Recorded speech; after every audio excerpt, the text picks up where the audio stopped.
So the rumours are rumouring, and there is one question on everybody's lips. Is 𝗬𝗏𝗏 leaving Sheffield United? Ole, ole, ole. Ole, ole, ole. Ole, ole, ole.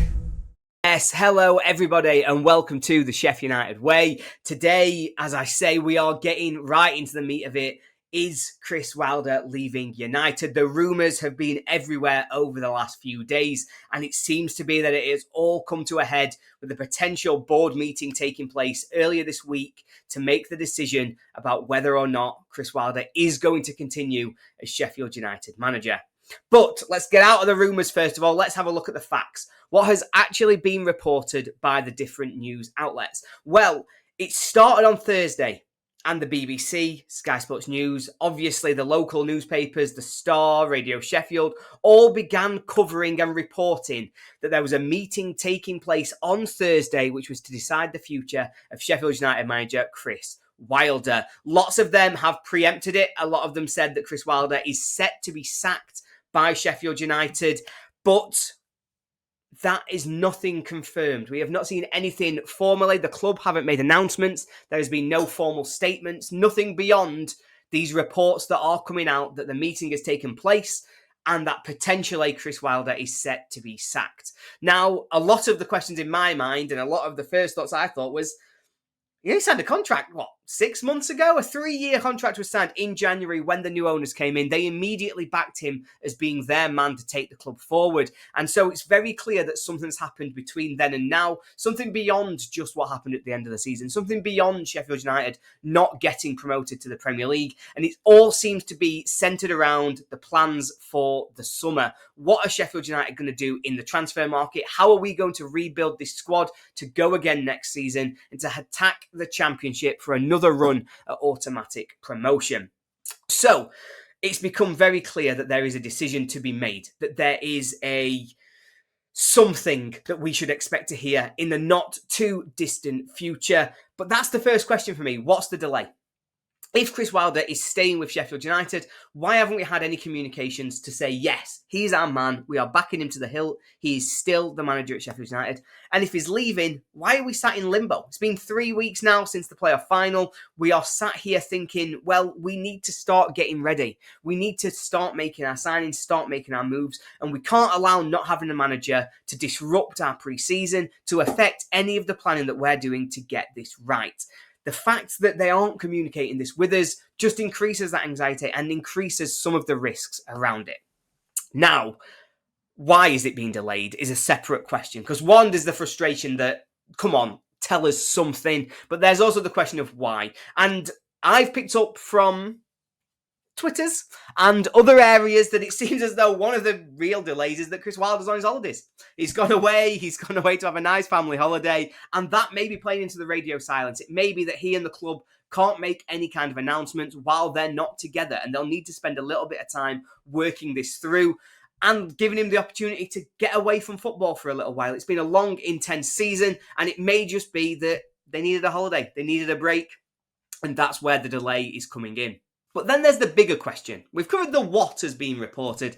We're covering the why are we having so many delays. But what about the why of why would we sack him? Why would we sack a man who has just spent 12 months rebuilding Sheffield United from a horrendous embarrassment of a relegation? Why would we sack a manager who has just won enough points to, in almost every other championship season, get his club automatically promoted? And why would you consider sacking a man who, 25 minutes away from the end of the season, had achieved something that no Sheffield United manager has achieved for over 100 years? We were that close to achieving everything that we wanted. Well, this is tricky, because the why of this, I can see a little bit of both sides on this argument. There's the first one that we've started outlining there, that is on the pitch. You cannot give enough credit to what 𝗬𝗏𝗏𝗏 has built at Sheffield United.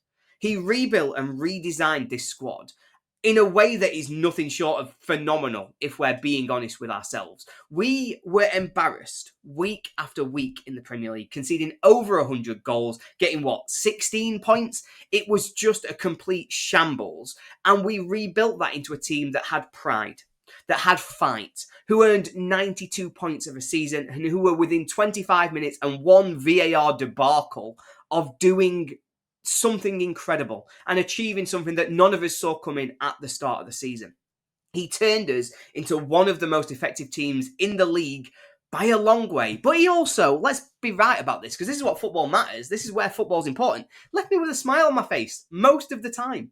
Most of the time last season, when it came to a Saturday evening and I was going to sit down and eat my tea, I had a smile on my face because Sheffield United had won another game of football. We had done the double over Wednesday. We got the biggest playoff semi-final win ever.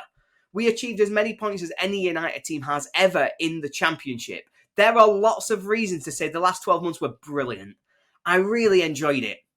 And you know what? I just want to do that again. Leave him in charge, let him stay, and let's do it again. But clearly, that's not where the owners are coming at this from.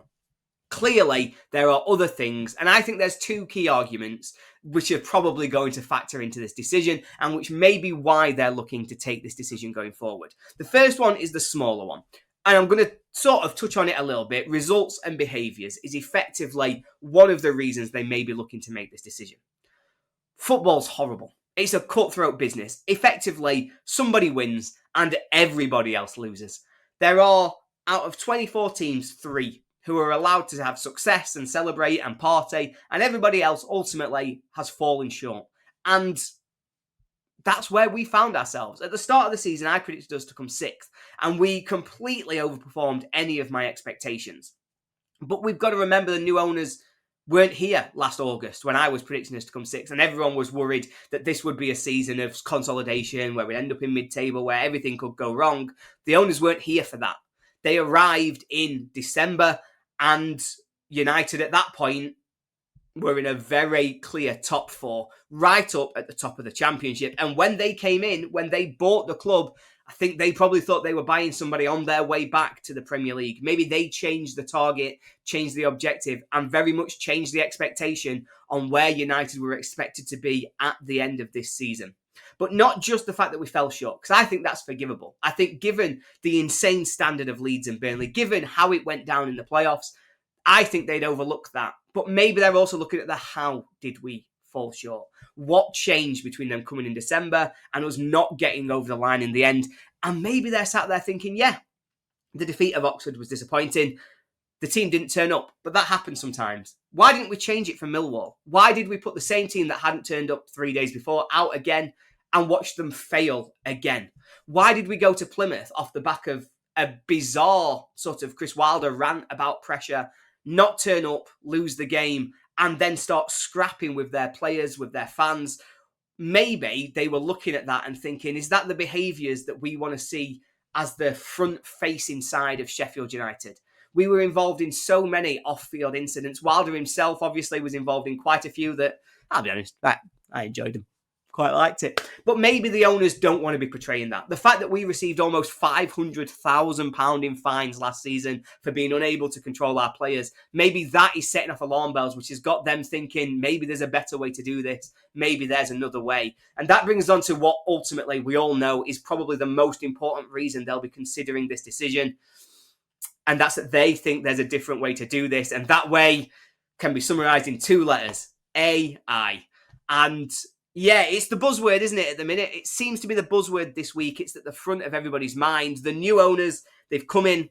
They've got a new recruitment model that they clearly want to use. We've already started to see a little bit coming in with the 3 wingers that we've signed that basically nobody was expecting or nobody knew very much about. They've been identified through this model, and it's clearly the way that they want to go.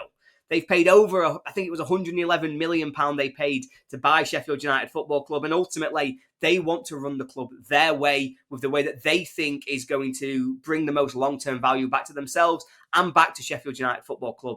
And clearly that is at odds with where Chris Wilder is. Now, I love him, and he's been here a long time, but over his 2 sort of stints in charge of Sheffield United, it's very clear that his recruitment ideals are not going to be, let's sign from the Belarusian league with a winger that AI told me was good. That's just not the way that Chris Wilder is going to work. He's going to be vastly at odds with what the new ownership model want to bring into the club.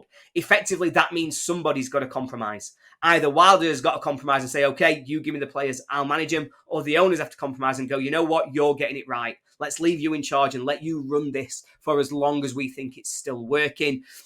But it seems as though at this point, nobody is willing to make that compromise. And therefore, it's brought us to the edge of a potentially massive decision for the future of Sheffield United Football Club.